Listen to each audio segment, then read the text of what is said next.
Hey everyone, and welcome back to the channel. I'm 74 years old now, and 4 years ago I was watching my family drift away through a screen I barely understood. Today I want to share the story of how one embarrassing video call mishap led me to become the family's tech grandpa, and how mastering video chat transformed my relationships in ways I never imagined possible. The day I became invisible. March 2020. You remember what happened that month? The world shut down, and suddenly the only way to see family was through these mysterious video calls everyone kept talking about. My granddaughter Emma was turning 8, and for the first time in her life, I couldn't be there for her birthday party. Instead, my son Michael set up something called a Zoom call so I could join virtually. I'll never forget that feeling, staring at a black screen with my name at the bottom, hearing my family's voices but seeing nothing. Meanwhile, I could hear Emma asking, "Where's Grandpa?" I can't see him. For 45 minutes, I sat there clicking random buttons, accidentally muting and unmuting myself, somehow turning my camera on and off while my family celebrated without me. I felt like a ghost haunting their celebration. When I finally gave up and hung up, I sat in my living room and cried.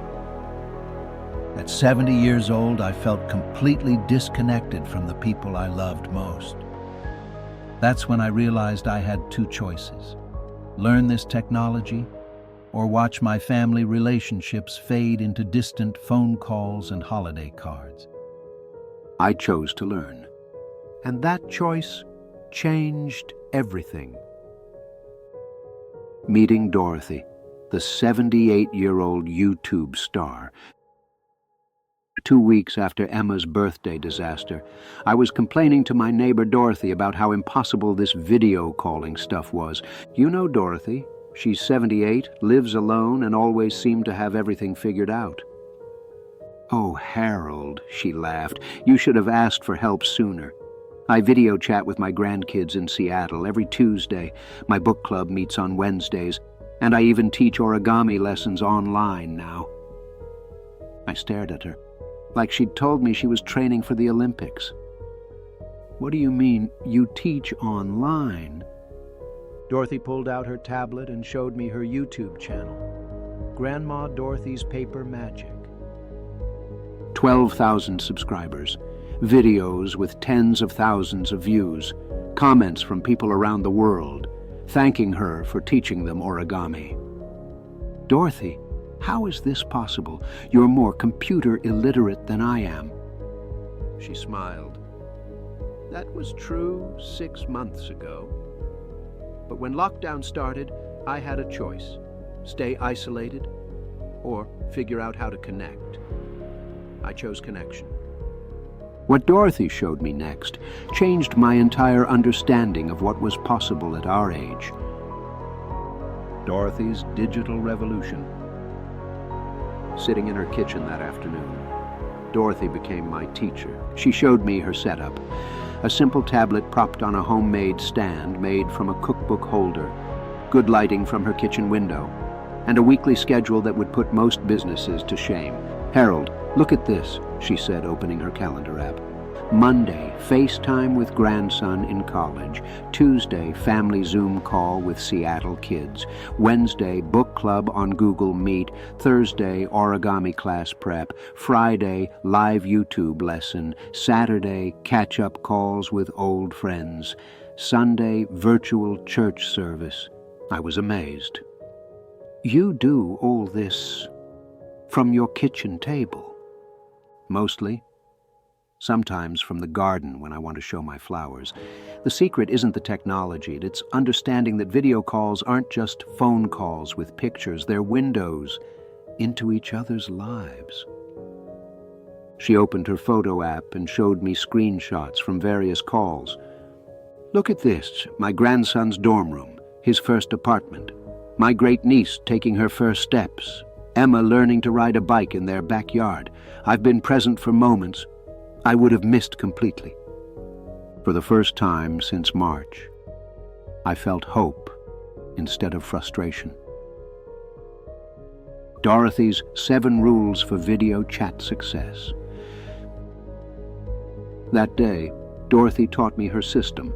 She called it the 7 pillars of virtual presence, and it transformed how I thought about technology. Pillar 1, setup for success. Your technology should be invisible, Dorothy explained. When everything works smoothly, you forget about the screen and focus on the people. She showed me her simple setup. Tablet at eye level, good light on her face and quiet background, reliable internet. Spend 30 minutes getting this right, and every call afterward is effortless. Pillar 2, master the basics. Learn 5 things perfectly, instead of struggling with 50 things poorly. Her essentials: join a call, turn camera and microphone on and off, share screen, record important moments, and manage background noise. Pillar 3, create rituals. Video calls need structure, just like in-person visits. She had opening rituals, showing what she was cooking, closing rituals, waving goodbye from the garden, and special traditions, virtual birthday cake moments. Pillar 4, quality over quantity. Better to have one great 30-minute call than 5 rushed 5-minute calls. Dorothy scheduled dedicated time, turned off distractions, and gave her full attention to whoever was on screen. Pillar 5, share your world. The camera is a window. Give people something interesting to look at. She'd show her latest origami creation, take calls from different rooms, or walk around the garden while talking. Pillar 6, bridge the distance. Find ways to do things together despite being apart. Virtual coffee dates, online shopping together, watching movies simultaneously, playing simple games. Pillar 7, document the journey. These aren't just calls, they're memories. She saved screenshots of special moments, recorded birthday songs, and created digital photo albums of virtual gatherings. My 60-day transformation. Walking home that day, I felt determined for the first time in months. Dorothy had shown me that mastering video chat wasn't about becoming a tech expert. It was about becoming a better communicator. Days 1 to 20, basic training. Dorothy became my patient coach. Every morning at 10 a.m., we'd practice on FaceTime. She taught me to treat each call like a performance. Check your appearance before connecting. Test your audio and video. Have good lighting on your face. Position the camera at eye level. Find a quiet, attractive background. Those first 2 weeks were humbling. I accidentally hung up on Dorothy 12 times. I spent an entire call talking with my camera off. I once called her while the phone was upside down, giving her a lovely view of my ceiling. But Dorothy was endlessly patient. Harold, I did all these things too. The difference between beginners and experts is that experts have made more mistakes. By day 20, I could join a call smoothly, adjust my camera and audio, and actually focus on conversation instead of technology. Days 21 to 40, family reconnection. My first successful family call was Emma's piano recital. Instead of just hearing her play over the phone, I watched her fingers on the keys, saw her proud smile, and witnessed her curtsy at the end. When she looked directly at the camera and said, "That was for you, Grandpa," I knew I was truly present. But the real breakthrough came during my weekly call with my daughter Sarah. Instead of our usual awkward phone conversations, we started virtual coffee dates every Thursday morning. The difference was remarkable.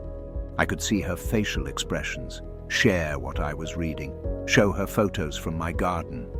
When she talked about work stress, I could see the tension in her shoulders. When she laughed at my stories, I could see her genuine joy.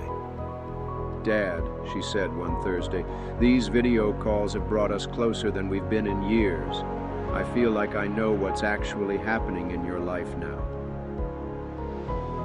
Days 41 to 60, expanding my world.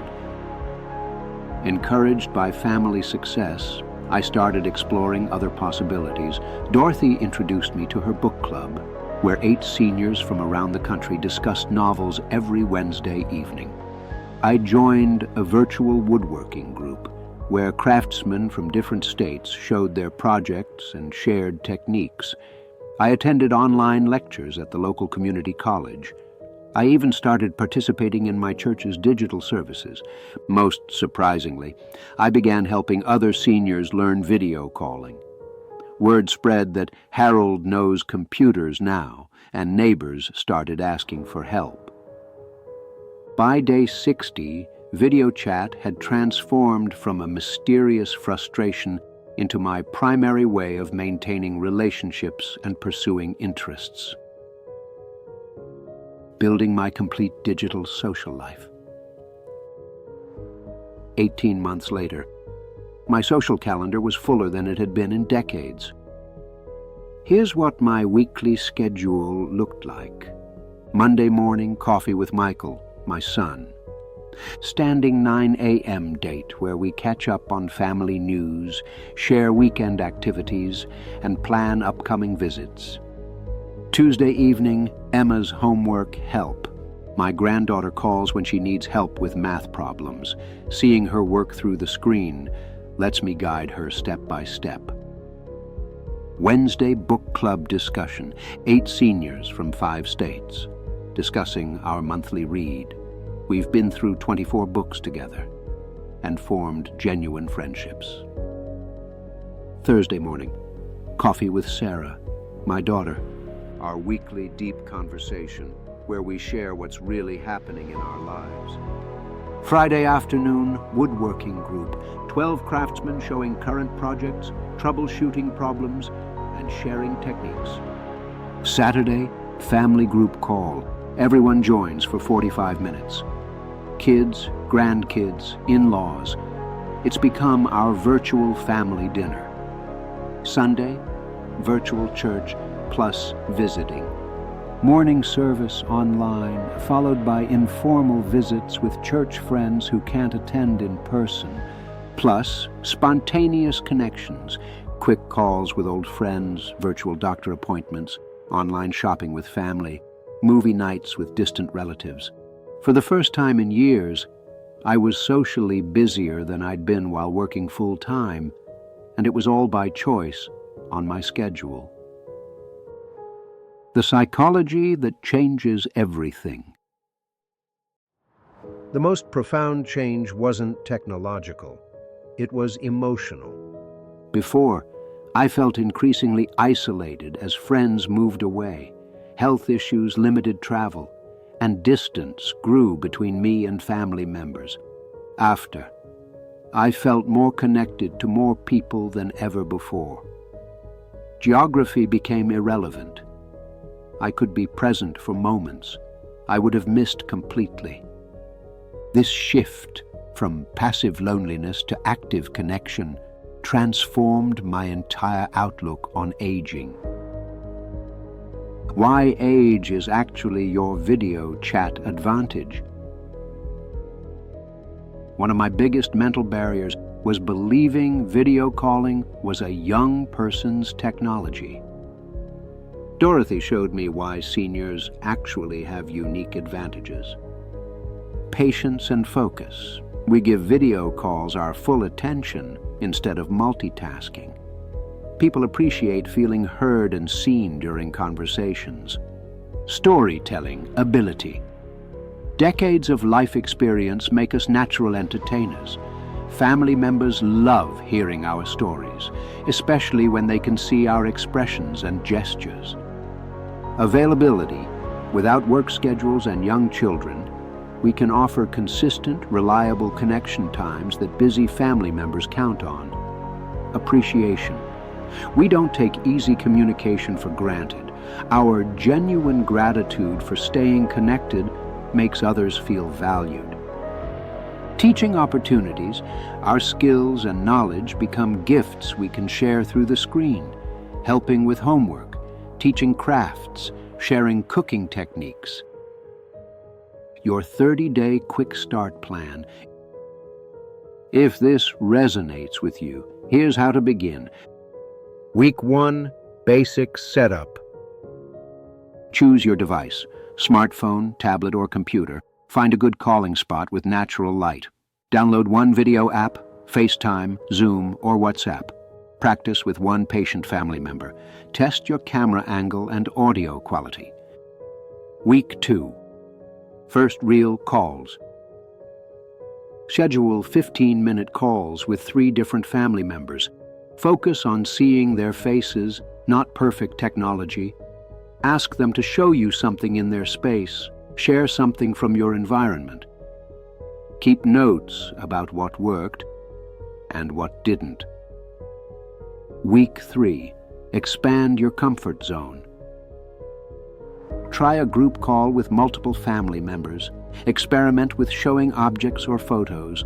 Practice screen sharing to look at photos together. Join one virtual activity, church service, class, or meeting. Help another senior make their first video call. Week 4. Build your routine. Establish one weekly recurring call. Create a simple schedule of regular connections. Document special moments with screenshots. Explore one new video calling feature. Plan your first virtual celebration or event. The hardest part is making that first successful call. Once you experience truly connecting with someone through video, everything else becomes natural progression. Common concerns answered. I'm not good with technology. Neither was Dorothy at 78, and neither was I at 70. You don't need to become a tech expert. You need to learn 5 basic functions really well. I look terrible on camera. Everyone feels this way at first. Good lighting and camera angle solve 90% of appearance concerns. Plus, people care more about seeing you than judging how you look. What if I make mistakes during calls? You will. And that's fine. Family members are patient, and mistakes become funny stories. My grandson still laughs about the time I spent 10 minutes talking to my own ceiling. I don't want to bother busy family members. Regular video calls become treasured routine, not burden. Many families report that video calling brings them closer together than they've been in years. What if the technology fails? It sometimes does.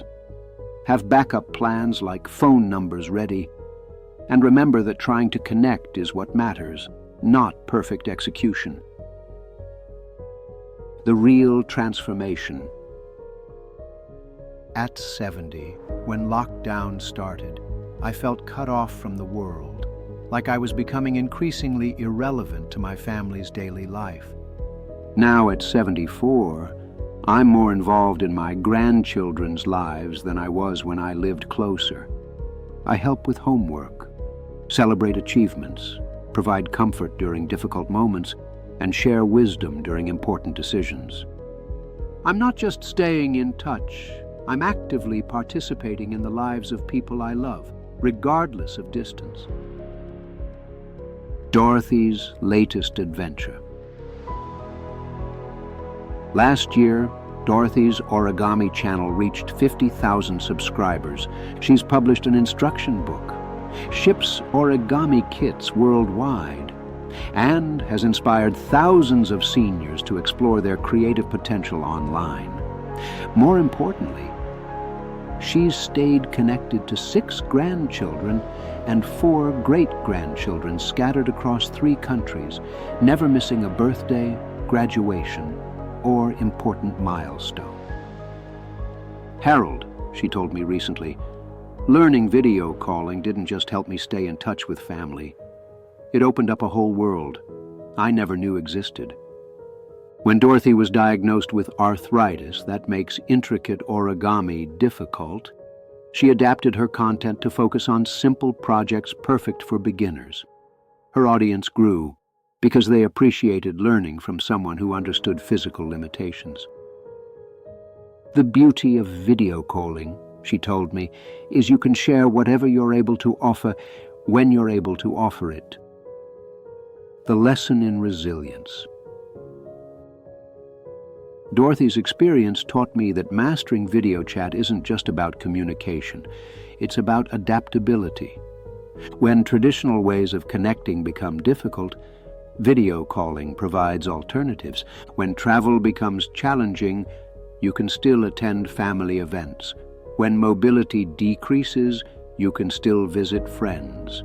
When health issues arise, you can still maintain social connections that are crucial for mental and emotional well-being. The tools we master today become lifelines we depend on tomorrow.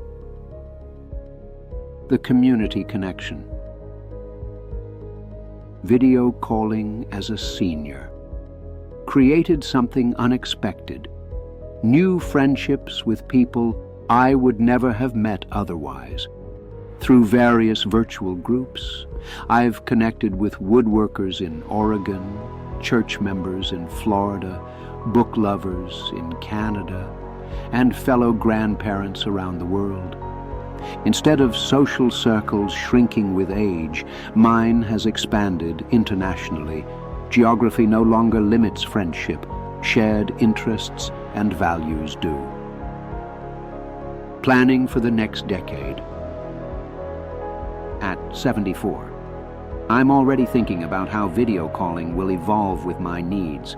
Active years, in my 70s, leading virtual groups, teaching skills online, facilitating family connections, exploring new platforms. Transition years, in my 80s, focusing on established connections, simplified technology setup, regular routine calls, virtual healthcare appointments. Later years, in my 90s and beyond, essential daily connections, emergency communication systems, simple one-touch calling, family monitoring capabilities. Technology adaptation can actually increase with age when we approach it systematically and focus on connection rather than complexity. The letter to my past self. If I could write to myself at 60, I'd say, start learning video calling now, before you need it. Don't wait for a crisis to force you online. Build these skills gradually while you're still comfortable with change. Your future relationships depend not on staying physically close to family, but on staying emotionally connected, regardless of distance. The effort you put into mastering communication technology today will pay dividends in maintained relationships for decades to come.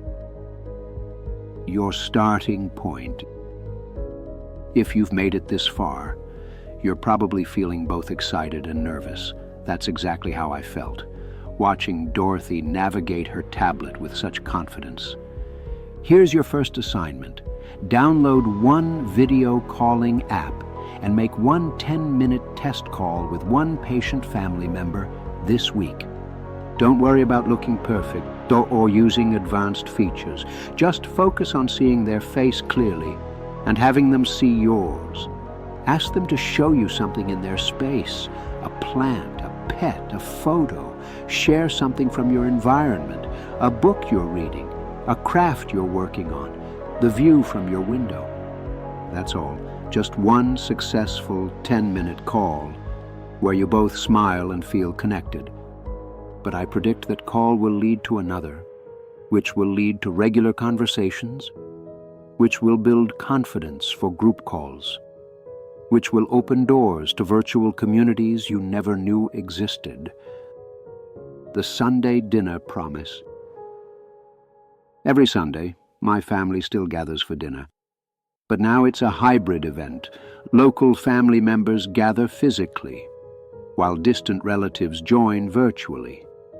Instead of missing these gatherings, I help coordinate them. Last week, my great-grandson took his first steps during our virtual Sunday dinner. Everyone on screen erupted in cheers, and he looked right at the camera and clapped.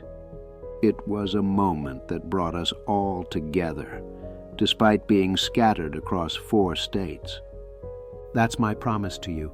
Video calling won't replace in-person connection, but it will ensure you never have to miss the moments that matter most. The final truth. Dorothy taught me that true connection isn't about being physically present. It's about being emotionally available and genuinely interested in the people you love. You have the capacity for that connection. You have people who want to see your face and hear your voice. You have stories worth sharing and love worth expressing. The technology is simpler than you think. The people are more patient than you fear. The connections are more rewarding than you imagine. The only question is whether you'll make that first call. Your family is waiting to see you. Your friends want to stay connected. Your community needs what you have to offer. The screen isn't a barrier. It's a bridge, and you're ready to cross it. Thanks for watching, everyone. If this story inspired you, please hit that like button and subscribe for more real-world wisdom about aging with confidence. In the comments below, tell me, what's one person you'd love to video call but haven't tried yet? Today might be the perfect day to reach out. And remember, in honor of Dorothy Chen, who taught me that distance is just a number, but connection is a choice. At any age, we can choose to reach out rather than withdraw, to learn rather than fear, and to connect rather than isolate. I'll see you in the next video. Until then, keep building those bridges.